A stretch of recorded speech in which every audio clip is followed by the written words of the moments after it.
বিশ্বের বিভিন্ন দেশে নানা খাতে মেধাবী ও অভিজ্ঞ প্রবাসী বাংলাদেশিদের অনেকেই কয়েক দশক পার করেছেন সংশ্লিষ্ট পেশায়।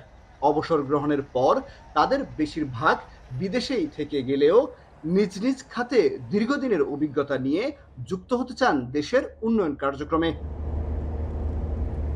প্রবীণ অভিজ্ঞ প্রবাসী বাংলাদেশিদের দেশে সংশ্লিষ্ট খাতে যুক্ত করতে সুযোগ সৃষ্টির পরামর্শ প্রবাসীদের। এখানে যারা রিটায়ার্ড করছে তারা তো খুব এক্সপিরিয়েন্স তাদের আছে বিভিন্ন সেক্টরে। বাংলাদেশে নিয়ে ওদেরকে কাজে লাগালে আমার মনে হয় বাংলাদেশ খুব উপকৃত হবে। অন্তর্বর্তী সরকারের বিভিন্ন পরিকল্পনায় নানা পর্যায়ে কাজের সুযোগ পেয়েছেন বিদেশে বেড়ে ওঠা অনেক প্রবাসী। বিদেশ ফেরত কর্মকর্তারা নিজেদের অভিজ্ঞতা কাজে লাগিয়ে ইতোমধ্যে প্রশংসিত হয়েছেন। এরই ধারাবাহিকতায় অবসরপ্রাপ্ত অভিজ্ঞ প্রবাসীদের আরও বড় পরিসরে জাতীয় জনবলে যুক্ত করার আহ্বান সংযুক্ত আরব আমিরাতের বাংলাদেশি প্রবাসীদের। ডিফারেন্ট পর্যায়ের যে অভিজ্ঞতা, এটা আমার মনে হয় যে আমরা যারা রিটায়ার করে গেছি, আমাদের সঙ্গে আরো অন্য বিভিন্ন ফিল্ডে যারা আছেন, অয়েল বা গ্যাস ফিল্ডে যারা আছেন, তাদেরকে যদি কাজে লাগানো যায়, এই সেক্টরগুলো আমাদের দেশে প্রচুর উন্নয়ন হবে বলে আমরা আশা করি।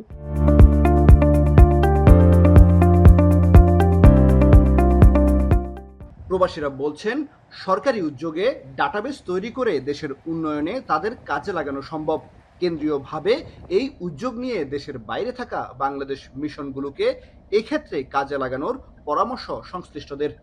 এনআরবি স্কিলটাকে কাজে লাগিয়ে আমাদের ফিউচার জেনারেশন তথা দেশটাকে আগানোর জন্য, প্রোগ্রেস করার জন্য, সেটা বৈজ্ঞানিক ভিত্তিক হোক, সেটা বিভিন্ন কিছুতে হয়ে থাকুক না কেন, আমার মনে হচ্ছে this is the one of the most important point. আমাদের একটা কম্প্রিহেন্সিভ সেন্ট্রাল ইনিশিয়েটিভ, সেটা মিশন ঢাকা থেকে হলে ভালো হয়।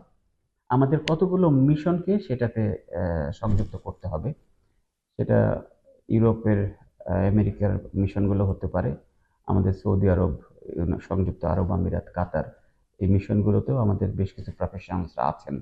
প্রবাসীরা বলছেন, বিশ্বের বিভিন্ন দেশে ছড়িয়ে ছিটিয়ে থাকা অভিজ্ঞ প্রবাসীদের মেধা কাজে লাগানোর পরিবেশ তৈরি করা গেলে বাংলাদেশ দীর্ঘমেয়াদে লাভবান হবে। কামরুল হাসান জনি, এখন সংযুক্ত আরব আমিরাত।